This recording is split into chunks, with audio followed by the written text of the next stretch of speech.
Ассаламу алейкум рахматулла. Бүгінгі тақырып дамир. Кейде сөздердің соңында ху және хи естіліктері жалғанады. Бұл жалғаулар дамир деп аталады.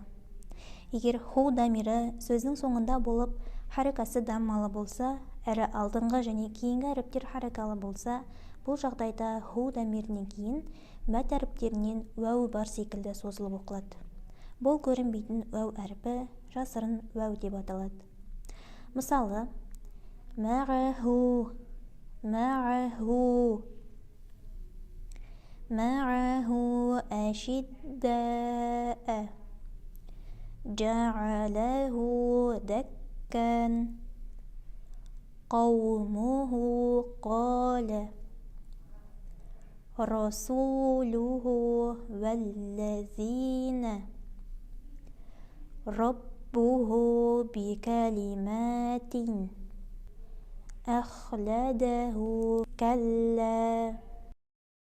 Дәл осы секілді хи дамирі сөздің соңында кәсралы болып, алдындағы және кейінгі әріптер харакалы болса, бұл жағдайда хи дамирінен кейін мәт әріптерінен яй әріпі бар секілді созылып оқылады. Бұл яй әріпі жасырын яй деп аталады.